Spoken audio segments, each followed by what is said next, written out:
नमस्कार, मैं हूं पवन अटारिया और आप देख रहे हैं स्वामी न्यूज। सबसे पहले देखते हैं headlines. Headlines presented by Rasoi Family Restaurant.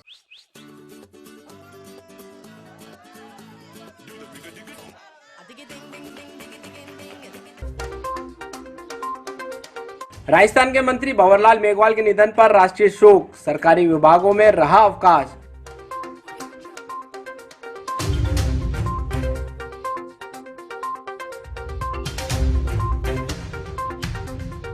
Panchayat राज चुनाव में विजय परचम फहराने के लिए भाजपा ने की बैठक, प्रत्याशियों को दिए चुनाव जीतने के मंत्र।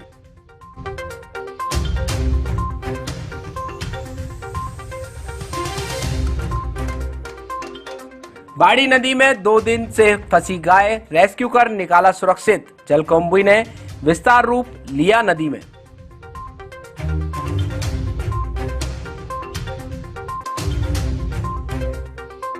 झूठे मुकदमे में गिरफ्तार कर जेल गए व्रत की दौरान इलाज हुई मौत, बेटे ने भूमाफियाओं पर लगाया झूठे मुकदमे में फंसाने का आरोप।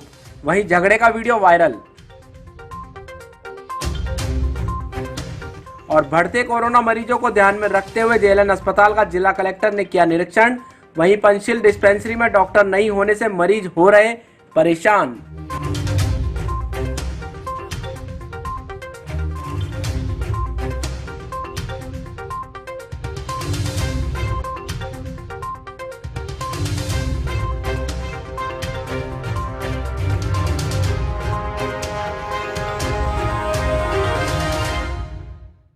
अब देखते हैं समाचार विस्तार से।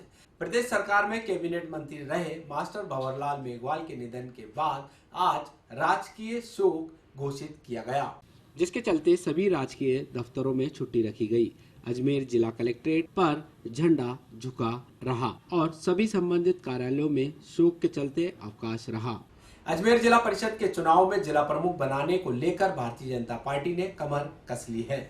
इसी को लेकर आज भारतीय जनता पार्टी के प्रदेश उपाध्यक्ष और अजमेर संभाग प्रभारी प्रसन्न चंद मेहता सहित कई पदाधिकारियों ने श्रीनगर रोड स्थित निजी होटल में एक बैठक का आयोजन किया। बैठक में पंचायती राज चुनाव में बेहतर प्रदर्शन करने के लिए सभी प्रत्याशियों को चुनाव जीतने के लिए रणनीति बनाई गई। कांग्रेस चूंकि हारी बाजी पे कोई खेल खेलना चाह रही थी, इस बार पूरी तरह सरकारी मशीनरी का दुरुपयोग करते हुए उन्होंने परिसीमन किया।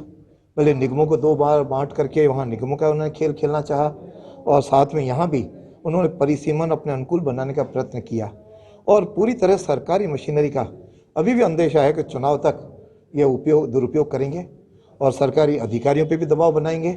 लेकिन भारतीय जनता पार्टी का कार्यकर्ता चूँकि निष्ठावान है और अपने दम पर खड़ा होता है और इसलिए किसी प्रकार के दबाव में न आते हुए आम जन इन कांग्रेस को इनकी कारगुजारियों का मुंह तोड़ उत्तर देंगे, इतना मेरा विश्वास है। आज की बैठक का हमारी चुनाव की रणनीति बनाना है और सारे जितने प्रत्याशी हैं और साथ में हमारे पदाधिकारी हैं, संयोजक सह संयोजक हैं, उन सबको बुलाया है ताकि यहाँ से सारी रणनीति लेकर के, चूँकि पहले चरण में अब दिन नहीं बहुत, आज 17 तारीख हो गई, आज 4-5 दिन बाद पहला चरण है, तो उसकी तैयारी में को अंतिम रूप देना कि अपने आप किस तरह से पोलिंग एजेंट बनाना, किस तरह से प्रचार करना, किस तरह से संचालन समिति बनाना, किस तरह से उसकी रचना करते हुए और सामने वाले क्या करें उस पर निगाह रखना, इस प्रकार की पूरी बातों की आज चर्चा हुई।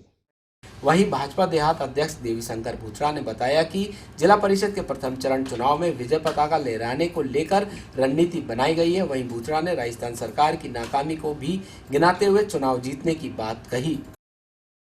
पंचायत चुनाव को लेकर भारतीय जनता पार्टी अपने प्रथम चरण के चुनाव में और उसके आगे विजय पताका फहराने के लिए आज महत्वपूर्ण बैठक होने जा रही है। इस बैठक के अंदर हमारे डीआर के सभी प्रत्याशी हैं और सभी वार्डों के और पंचायत समितियों के प्रभारी, संयोजक, सह संयोजक और जिले के जनप्रतिनिधि और प्रदेश के पदाधिकारी इस बैठक में भाग ले रहे हैं। इस बैठक में हमारे प्रदेश के हमारे जो इस अजमेर के सह प्रभारी हैं सतीश जी, वो भी भाग ले रहे हैं। प्रदेश का मार्गदर्शन भी मिल रहा है। आज की ये बैठक महत्वपूर्ण बैठक है। इसमें हम नीचे तक सरकार की जो नाकामियां हैं राजस्थान सरकार की, जिससे आम जन त्रस्त है, विशेष रूप से बिजली, चिकित्सा, पेयजल ऐसे मुद्दे हैं और जैसे किसान विरोधी ये सरकार है, इन सारे विषयों को जन जन तक ले जाने के लिए आज की ये बैठक हो रही है।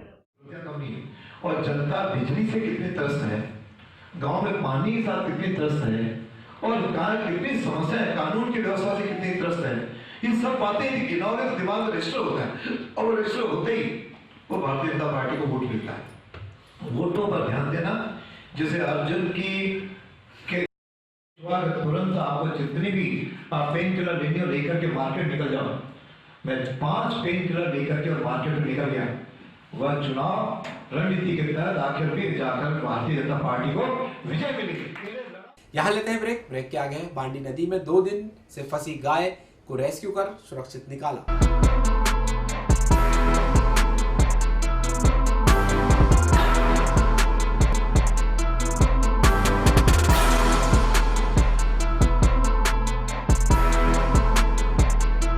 एक बार फिर स्वागत है। देखते हैं कुछ और खबरें। नगर निगम की लापरवाही के चलते बांडी नदी में जलकुंभी ने विस्तार रूप ले लिया है। वहीं नदी में आज 2 दिन से फंसी गाय को नगर निगम के कर्मचारियों द्वारा रेस्क्यू कर बाहर निकाला गया।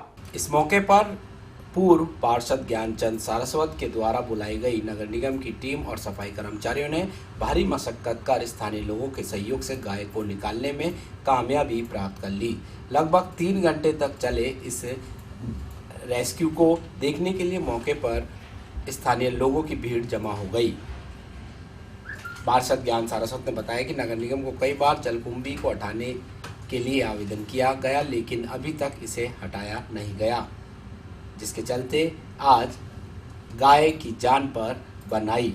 निगम के सफाई कर्मी अनिल ने बताया कि बड़ी मुश्किल से चालीवल्ली और सीढ़ियों का एक रैंप बनाया गया, जिस पर जान जोखिम में डालकर गाय को रस्सियों से बांधकर गाड़ियों से खींचा गया। तब कहीं जाकर घंटों की मशक्कत के बाद जलकुंभी में फंसी गाय को बाहर निकाला गया।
परसों ये गाय इस जलकुंभी में कहीं गलती से कुछ चारे के लालच में या कैसे फिसल गई।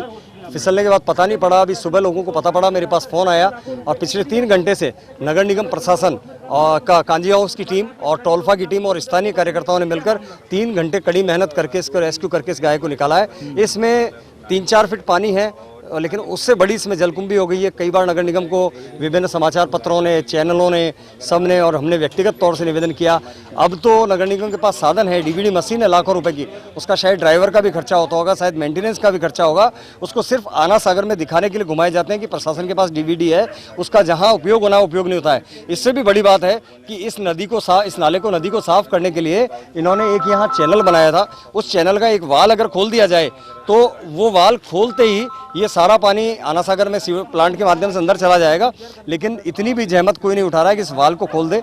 और अगर इनको मशीन नहीं उतारनी है, मान लो उसमें इनको कहीं लगता है कि कोई बुराई है, तो वाल खोल दे। जब पानी नहीं रहेगा तो सतही जलकुंभी सूख जाएगी और उसके बाद नगर निगम की हमारी स्वास्थ्य टीम मजबूत है, वो जेसीबी की मदद से या कर्मचारियों की मदद से इसका कचरे को साफ कर दिया जाएगा।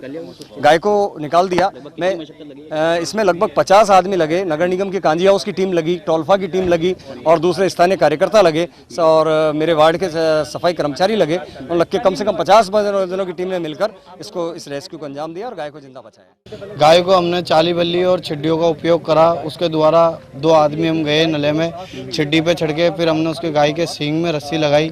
फिर गाय को टोल्फा द्वारा, नगर निगम द्वारा गाड़ियों से हमने खींचा उसको, जब जाके गाय बाहर निकली है। कितनी देर लगी गाड़ी हमको गाय निकालने में कम से कम घंटा 1.5 घंटे के करीब लग गया। रैंप बनाया हमने छिड्डी और उसका चाली बल्ली का, जब गाय निकली। कितना गहरा नाला है? घेरा है कम से कम अंदर 50 फुट घेरा और वो तो पानी इसमें ऊपर उसके ऊपर पत्ते हैं, उससे गहराई का पता नहीं चल रहा। बाकी गिर जाते तो हमारा भी बचना मुश्किल था गिरते तो।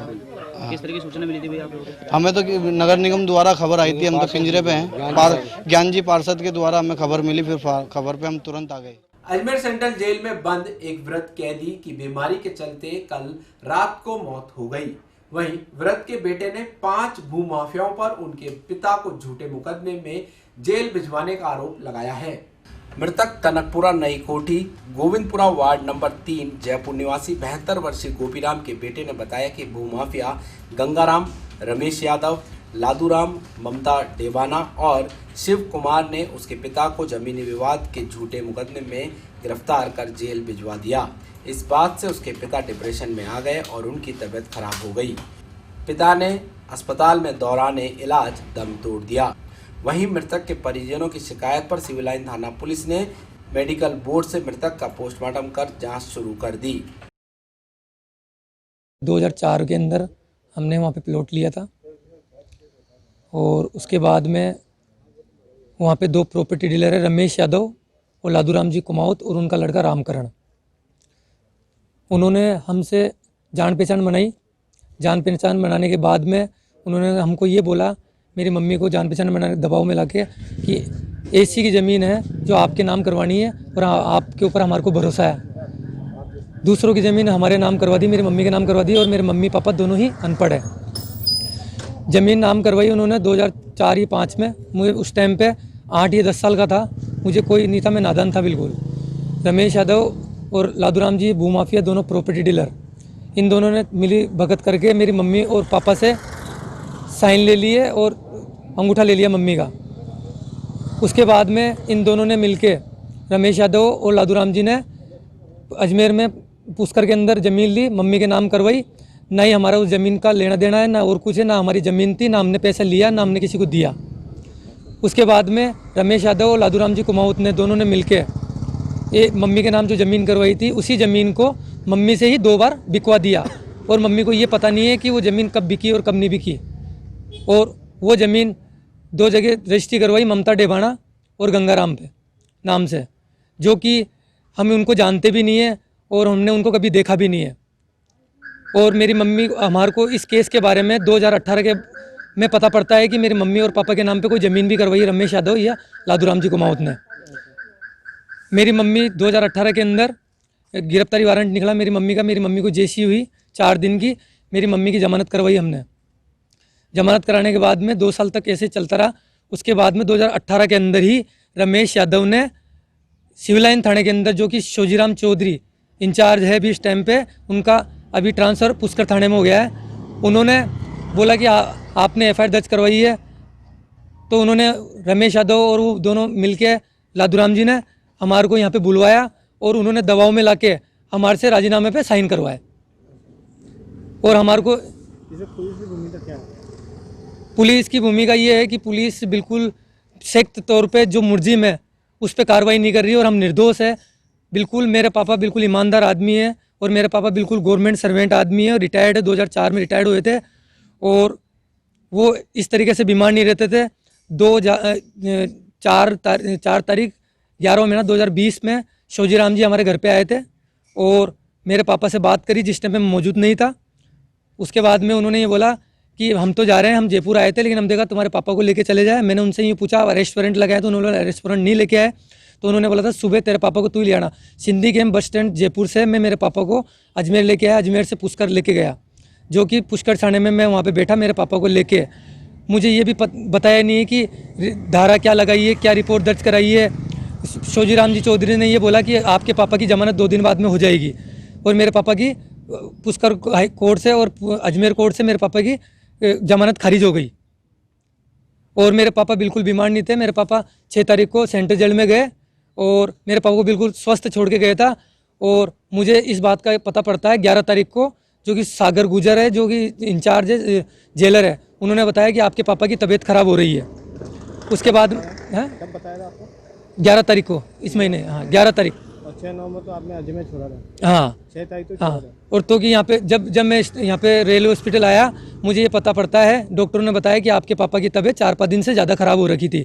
इन्होंने कोई इन्फॉर्म नहीं करा और मेरे पापा की जो भी मौत का कारण है वो रमेश यादव, लादूराम जी कुमावत, ममता डेवाणा, गंगाराम और शिव कुमार ये मौजूद है। और मेरे पापा इनके कारण डिप्रेशन में होके मेरे पापा को बीमारी हुई है और वो ख़त्म हुए।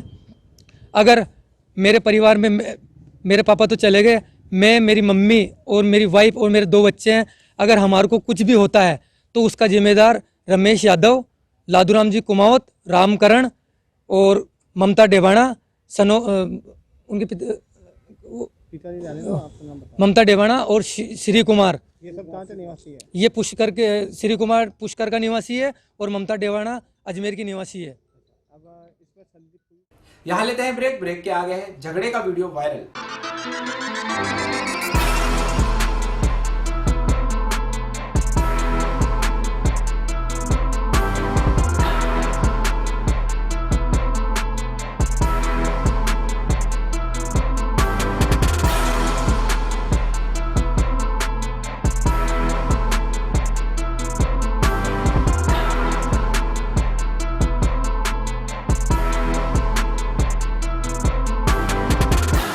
एक बार फिर स्वागत है, देखते हैं कुछ और खबरें। अजमेर में दिवाली पूजन वाली रात को 2 पक्षों के बीच जमकर लाठी सरियों से झगड़ा हुआ। पूरी घटना का वीडियो अब सोशल मीडिया पर वायरल हो रहा है। घटना रीजनल कॉलेज चौराहे पर स्थित चौपाटी की बताई जा रही है। वीडियो में युवकों के 2 ग्रुप एक दूसरे पर जमकर डंडों और सरियों से हमला कर रहे हैं। सोशल मीडिया पर वीडियो वायरल होने के बाद अब पुलिस भी हरकत में आ गई है और मामले की जांच शुरू कर दी गई है। पुलिस जांच कर रही है कि ये वीडियो कहां का है और इस वीडियो में कौन से लोग हैं जो एक दूसरे पर हमला कर रहे हैं।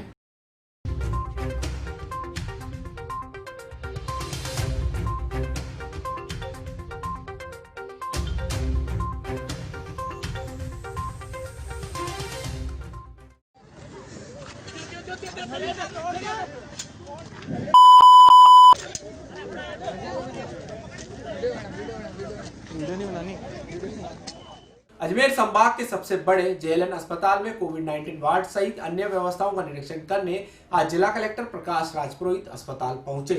जिला कलेक्टर प्रकाश राजपुरोहित ने आज कोविड-19 वार्ड में वेंटिलेटर सहित ऑक्सीजन संबंधित जानकारी ली, साथ ही अस्पताल प्रशासन से चर्चा की।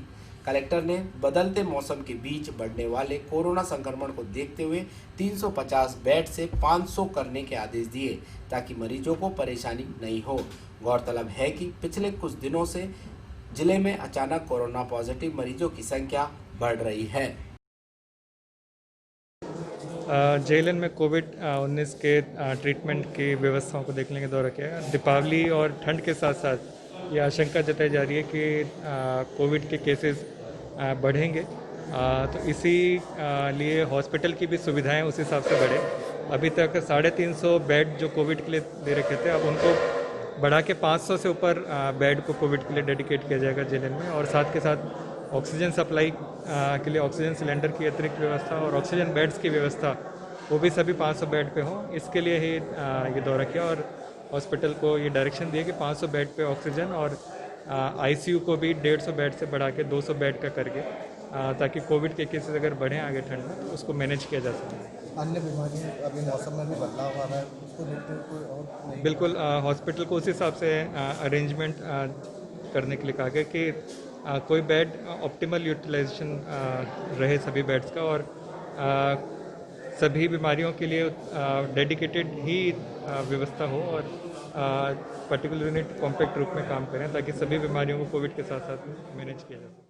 यहाँ लेते हैं ब्रेक के आगे डॉक्टर नहीं होने से मरीज हो रहे परेशान।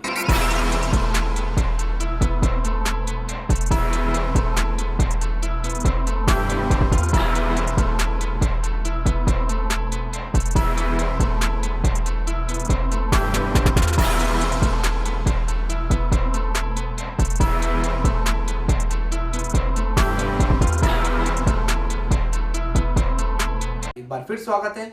देखते हैं कुछ और खबरें। शहर में सरकारी अस्पतालों की सूरत तो बदली जा रही है, लेकिन इनमें इलाज करने के लिए पर्याप्त डॉक्टर नहीं हैं। पंचशील स्थित राजकीय डिस्पेंसरी को सरकार द्वारा करीब 5 करोड़ रुपए की लागत से बनाया गया, मगर यहां पर मात्र एक चिकित्सक, वह भी गायनिक है। ऐसे में पंचशील के आसपास रहने वाले लोगों को इस डिस्पेंसरी में उचित इलाज नहीं मिल पा रहा। पूर्व पार्षद प्रकाश मेहरा ने बताया कि यहाँ मरीजों को डॉक्टरों के अभाव में उचित इलाज नहीं मिल पाता।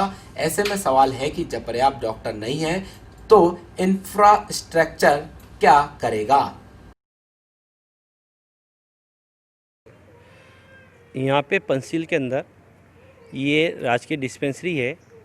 लगभग 5 करोड़ की लागत से ये डिस्पेंसरी बनी हुई है, और इसके अंदर 50 बेड का ये हॉस्पिटल है।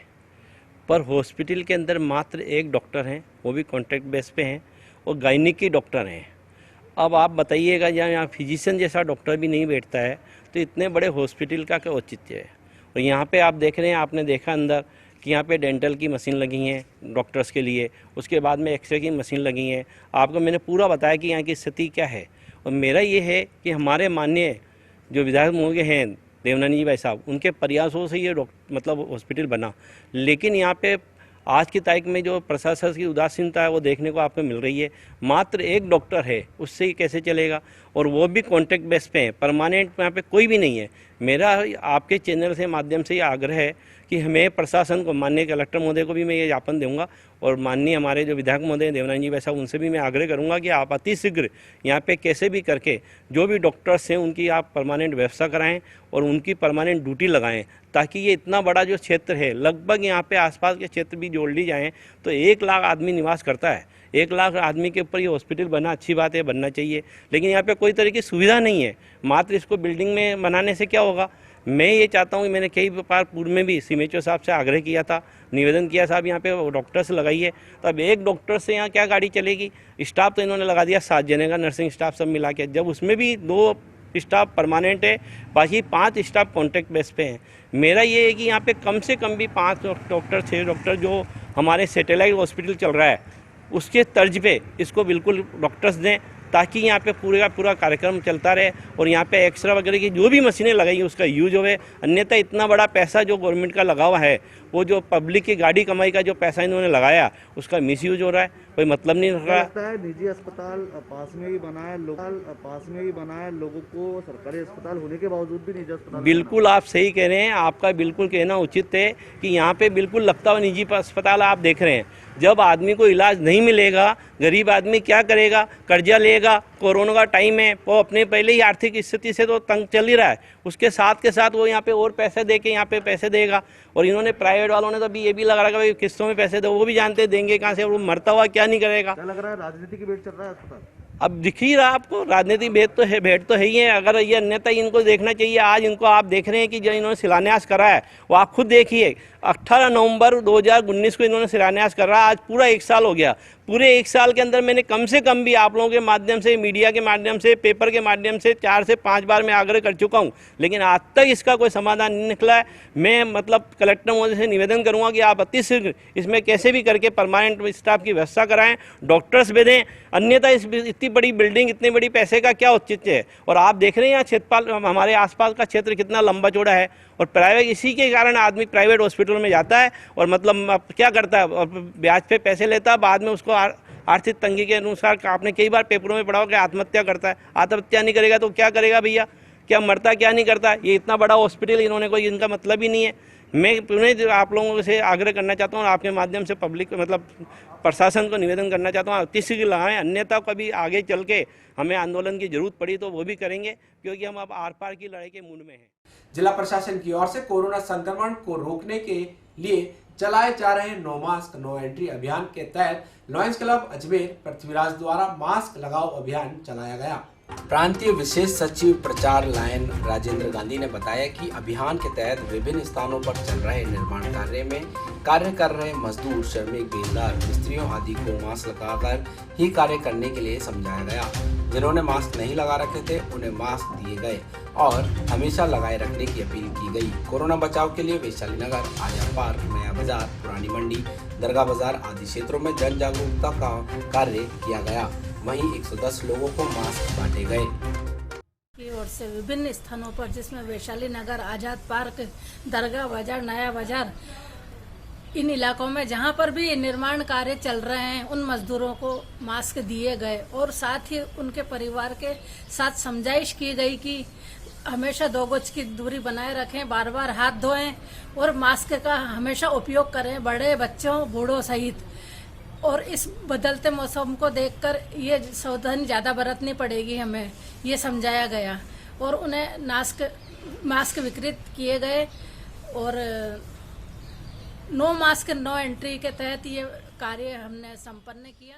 द स्मार्ट अजमेरियन द्वारा कोरोना काल में निर्धन और पैसे की कमी से जूझते हुए लोगों की समस्याओं को ध्यान में रखकर उनकी कुछ सहायता की भावना से आज प्लाजा रोड पर करीब 250 लोगों को नाश्ते की निःशुल्क व्यवस्था की गई, जिसमें गरीबों, मजदूरों, ई रिक्शा चालकों को सुबह 11:30 बजे से 12:30 बजे तक नाश्ता कराया गया। संस्था के अध्यक्ष सोना धनवानी ने बताया कि आज के नाश्ते में दाल पकवान और अचार आदि संस्था के सदस्यों ने ही सभी आने वाले लोगों को परोसकर उनकी सेवा की।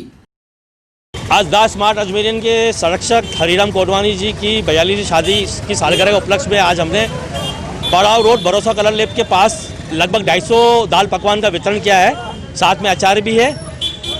हरिराम कोटवानी जी संस्था के सदस्य हैं, वो अपने इस शादी की सालगिरह के दिन सादगी से अपना ये दिन बिताना चाह रहे थे। उन्होंने कोरोना महामारी को देखते हुए निर्धन और गरीब लोगों की सेवा करने के लिए आज ये कार्यक्रम रखा, जिसमें लगभग 250 दाल पकवान है और यहाँ पे अभी ये कार्यक्रम चल रहा है, हम सबको खिला रहे हैं। दाल पकवान है, अचार है और प्याज है, सब है।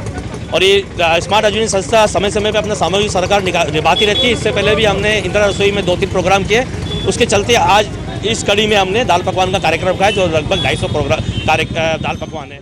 वहीं धौलाबाटा स्थित NS टेंट हाउस की ओर से कोरोना महामारी के चलते धौलाबाटा चौराहा, सरस्वती नगर, भट्टा, चर्च ग्राउंड पर आमजन को करीब 1000 मास्क बांटे गए।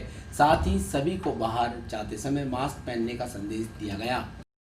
हम सभी लोगों ने मिलकर NS टेंट हाउस की तरफ से आज जो कोविड-19 की जो महामारी चल रही है, इसके विरुद्ध में सबको जागरूक किया और मास्क बांटे, सभी को 2 गज दूरी के लिए प्रेरित किया और सभी आपस में एक दूसरे, अभी इसका कोई वैक्सीन या कोई दवा तो है नहीं, इसलिए बचाव ही इसका सबसे बड़ा उपचार है। इसी के लिए प्रेरित किया हम सब लोगों ने, जो कि सरस्वती नगर, धौलाबाटा चौराहा और इसी एरिया में सभी लोगों को जागरूक भी किया और मास्क भी वितरण किया। अलवरगढ़ थाना पुलिस ने पटाखों को अवैध रूप से अपने पास रखने के आरोप में एक व्यापारी को गिरफ्तार किया है। क्या कहा पुलिस अधिकारी ने, आइए जानते हैं। कल रात को हमें रोशनी टेंट हाउस नाम की एक जगह है यहाँ पास में, वहाँ पे सूचना मिली कि बड़ी मात्रा में उसने पटाखों को इकट्ठा करा हुआ है। तो जैसे कि राजस्थान सरकार, भारत सरकार की भी गाइडलाइन आई हुई है कि पटाखे इस समय रखना और बेचना गैर कानूनी है। तो हम वहाँ गए, पहुँचे रात को, तो हमने देखा कि वहाँ उसने बड़ी मात्रा में पटाखे इकट्ठे किए हुए। तो हमने मौके से पटाखे जब्त किए और जो व्यक्ति था, नरेश मोटवानी नाम का व्यक्ति था, उसको हमने मौके से गिरफ्तार किया। सर कहाँ पर करी कार्रवाई? ये रोशनी टेंट हाउस के नाम से जो था वहाँ पे कार्रवाई की गई है। तो क्या कीमत होगी पटाखों की? कीमत करीब 40-50 हज़ार रुपये के पटाखे थे उसके पास, जो कि उसने बेचने के लिए रखे हुए थे वहाँ पे। सर ये होलसेलर है या कोई रिटेल? देखो ये अभी आइडिया नहीं है इसका जी, लेकिन ये इसने बेचने के लिए वहाँ पे पटाखे रखे हुए थे। सर किस तरीके की कार्रवाई की गई? ये एक्सप्लोजिव एक्ट के तहत कार्रवाई की गई और अपने आईपीसी की धारा 286 में इसमें मुकदमा दर्ज किया गया आरोपी को गिरफ्तार किया और आरोपी को मौके से गिरफ्तार किया गया। बुलेटिन में फिलहाल इतना ही, मुझे दीजिए इजाजत। देखते रहिए स्वामी टीवी।